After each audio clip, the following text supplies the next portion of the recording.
Hello, and welcome to the Angus and Pete Show. Views and opinions are strictly those of the presenters and their guests and should not be taken as advice. Goodness knows, we're not qualified to advise you about anything. Side effects may include mild amusement and occasional enlightenment with feelings of embarrassment, apathy, disappointment, and pity. Welcome to Series 2, Episode 8. I'm Angus Pacey. And I'm Pete Brown, and we are the Angus and Pete Show. A place where you can listen to two guys chatting about this riveting world of customer engagement. Otherwise known as call centre, contact centre, customer service, customer experience, CX, or whatever else you're calling it this week. And if you really want to know more about us, then just check us out on LinkedIn. Hit me with a post bag. We had quite a bit of traffic this week. One of the more light-hearted ones was Felipe, who's in Germany. He commented on our last episode that he'd Googled a term you used in the last episode, digital intimacy. Oh. And when he did Google it, he got back a set of results that he was not expecting. I can only imagine what he ended up looking at. Hang on, I'm going to Google it now. Let's have a look. Oh, yes, you were in for a treat, weren't you? And he suggested we adopt a different term when we're talking about CX or customer experience. And he said maybe digital customer intimacy is a better term. I think it's not a bad suggestion. DCI, three-letter acronym. You heard it here first. Yeah, we got a new one. I had somebody ping me, Chris from London, and he sent me a link to a story that appeared in the Reuters business pages last week. And he said, what do you think? It basically says, who knew building AI would cost so much? It goes on to say last week or the week before, Microsoft and Meta announced their results, and they showed some truly nose-bleeding amounts associated with AI investment. Okay.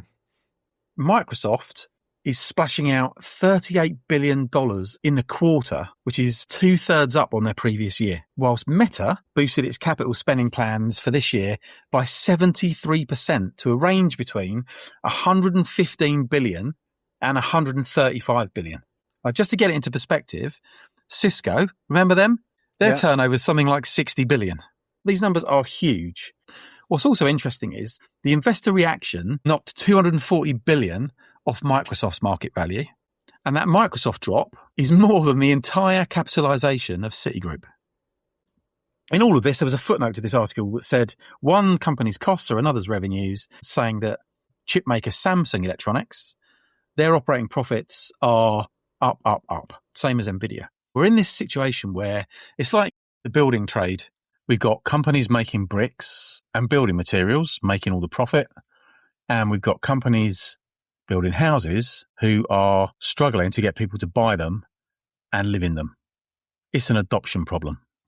I just wonder what's going to happen. Who can call it? I think anybody that can call it accurately will make a lot of money. But I think there are two things for people that are in our game. One, don't be surprised at the price increases that are driven by chip shortages. But the other downstream thing that I think is going to happen is that it's going to drive a consolidation of the market a lot quicker than people are thinking about. I mean, if you take it, how many AI companies are in the world? The last time I looked, there was something like 400. Maybe it's gone down to 350 because of acquisitions. But there are a lot of vendors out in the world that are one-trick ponies that do not have the deep enough pockets to survive. 2026 is going to be very interesting to watch. Enough about that. What are we doing today? Today, we're going to dive into something that's often, let's be real, the make or break factor for any modern business, and that's the technology adoption.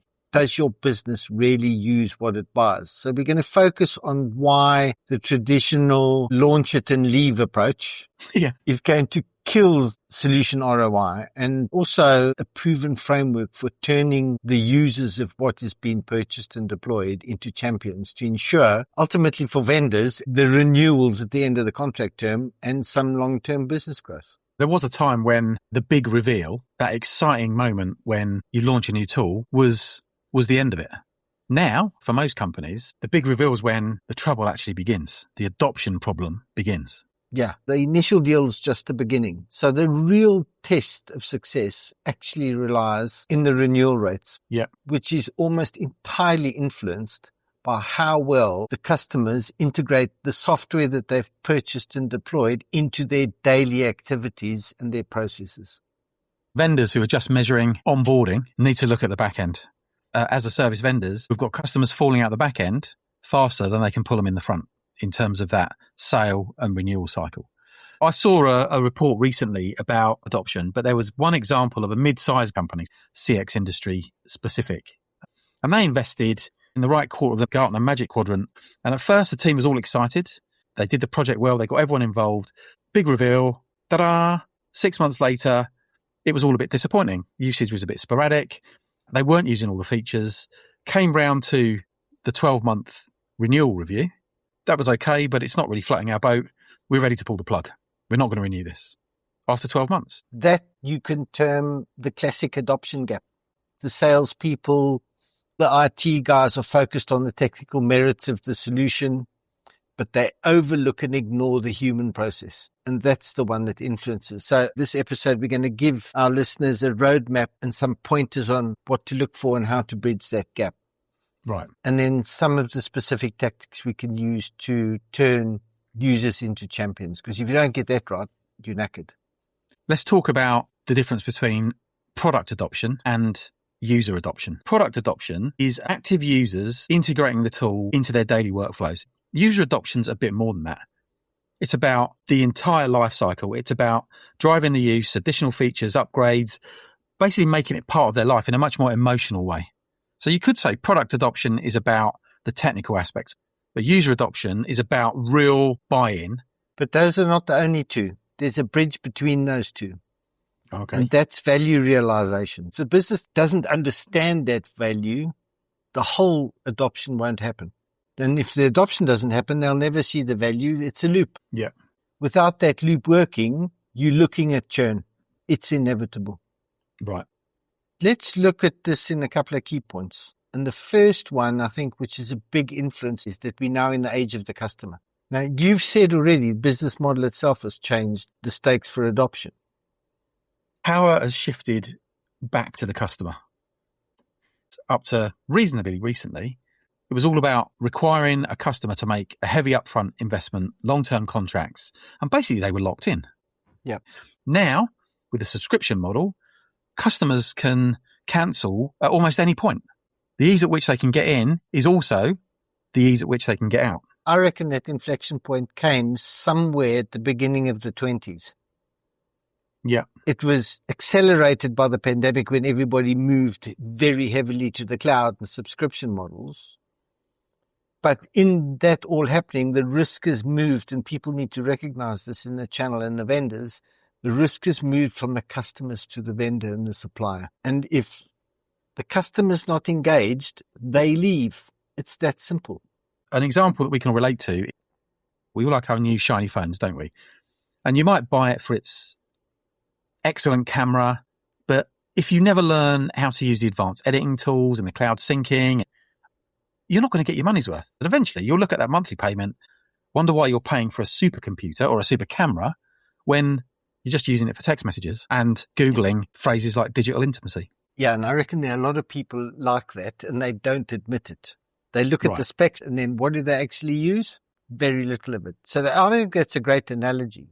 If you think about as a service solutions, the customer's not adequately using that service, you lose the chance for upsell and renewals. Adoption is not the responsibility of one team either. The whole company has got to think about how to increase that customer lifetime value and the value that those customers realize from using that technology.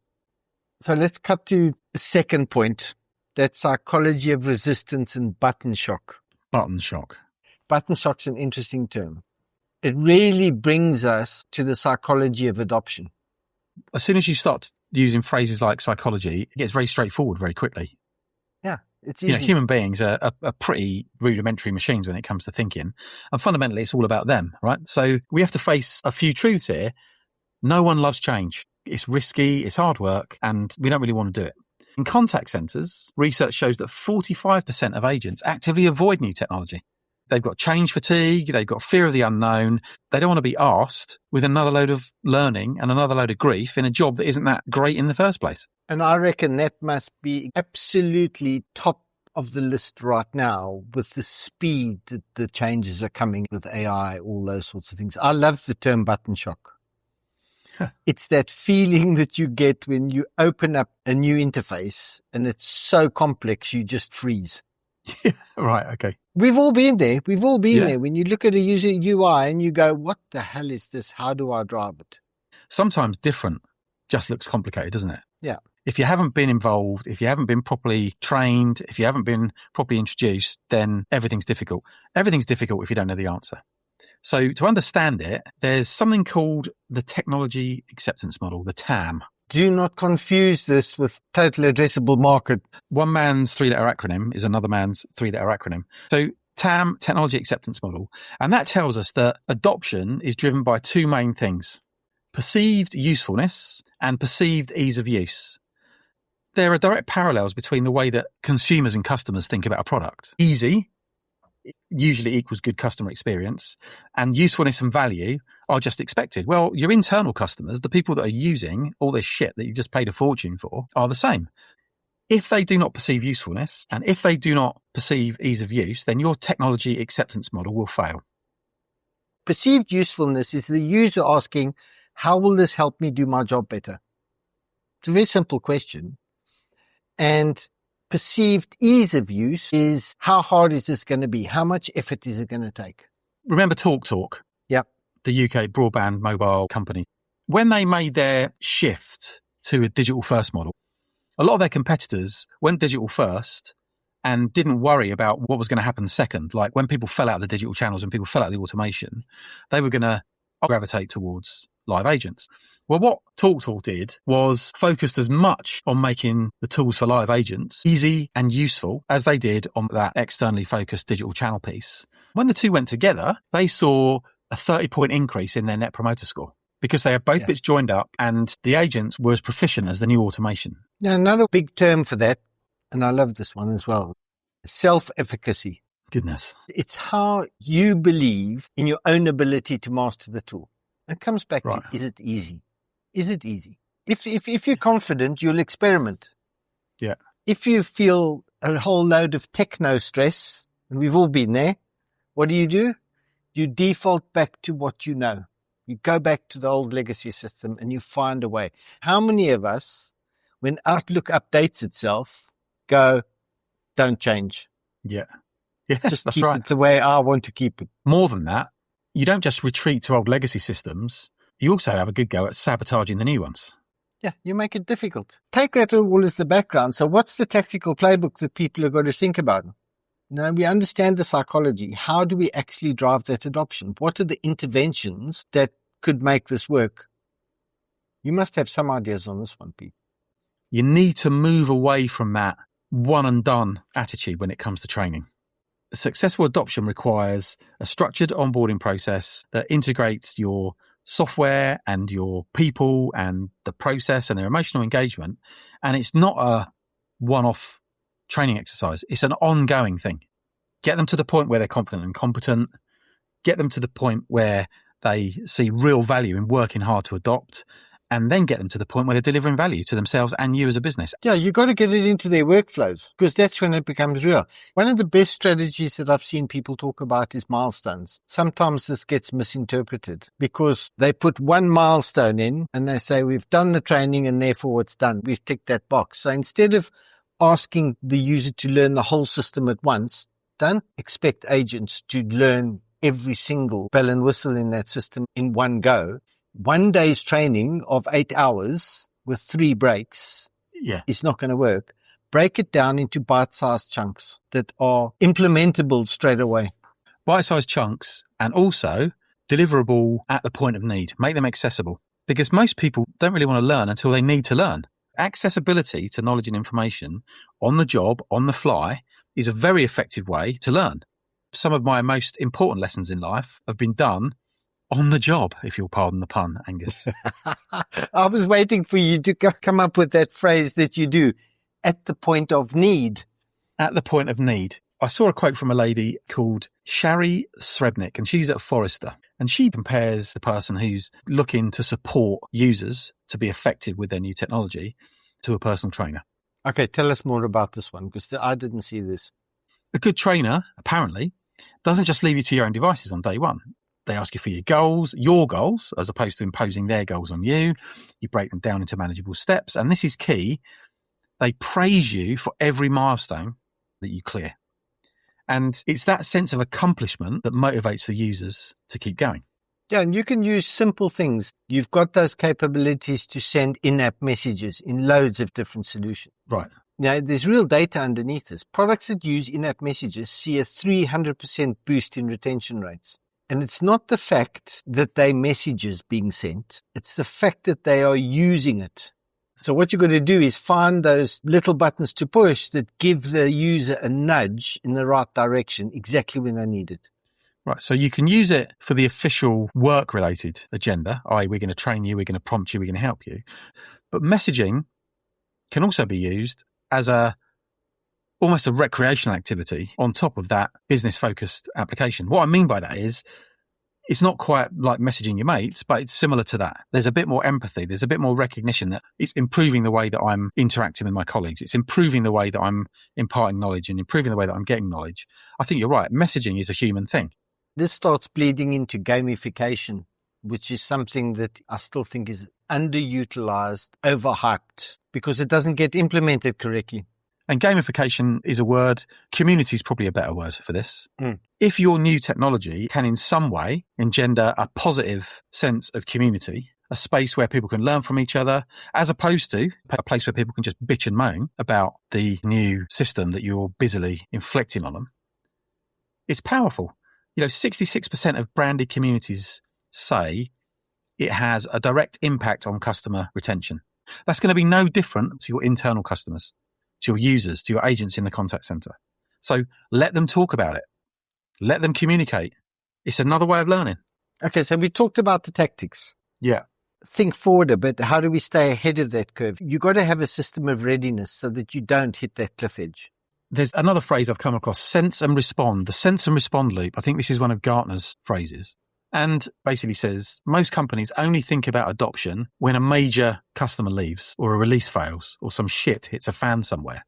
And by then it's too late. Yeah, it's already happened. Yeah. That's rear view mirror behavior. Right. Your point around continuous adoption is important, because if you are doing that and you're working constantly, consciously about that, you will always have your ear to the ground. You'll be sensing things like usage analytics, net promoter scores, session duration. How much are people using things?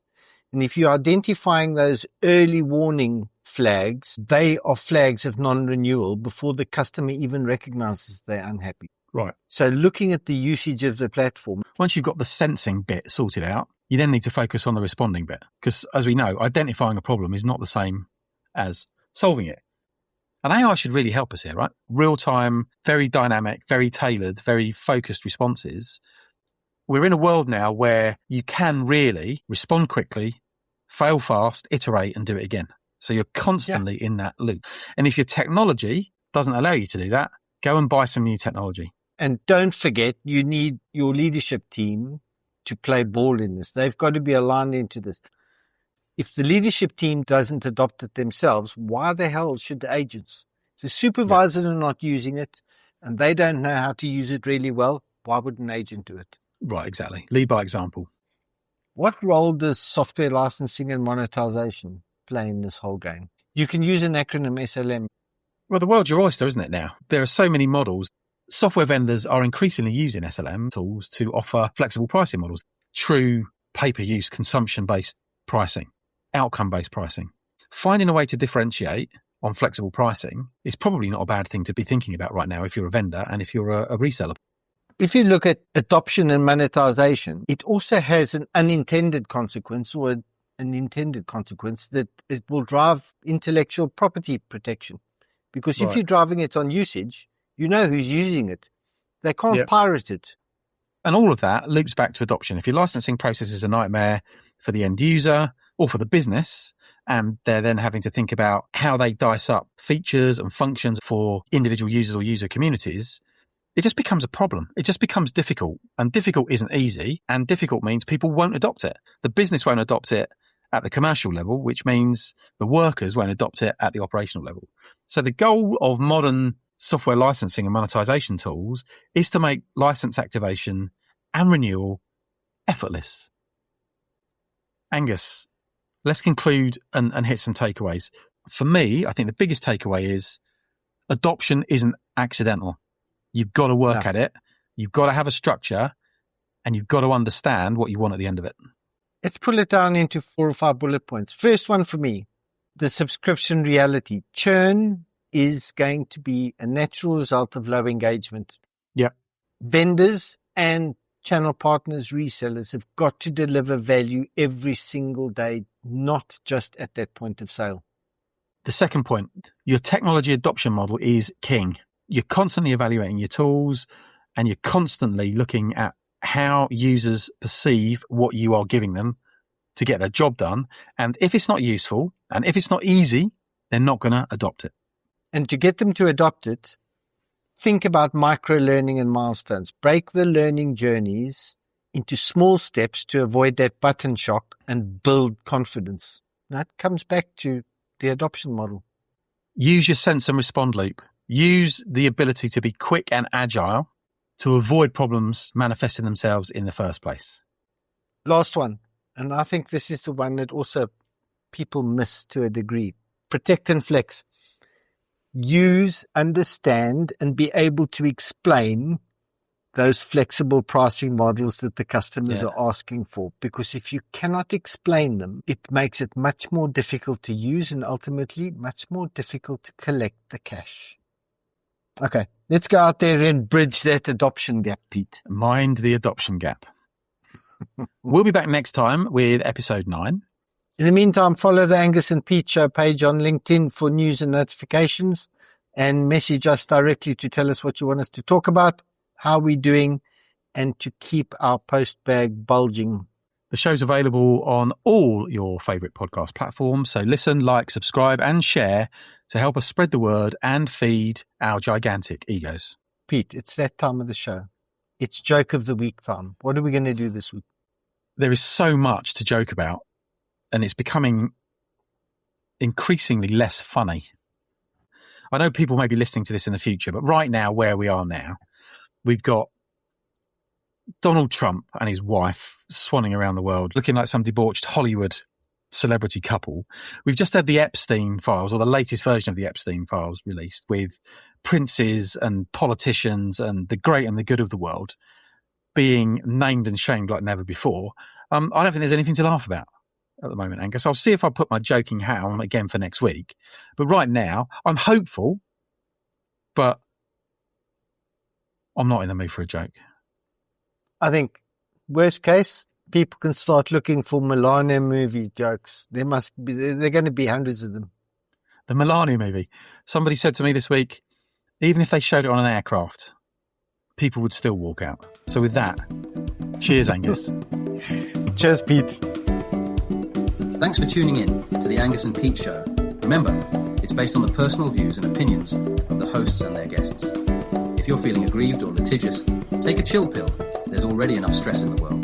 Don't forget to follow our page on LinkedIn and subscribe on your favourite podcast platform for more episodes. We'll see you next time. Oh, and tell your friends.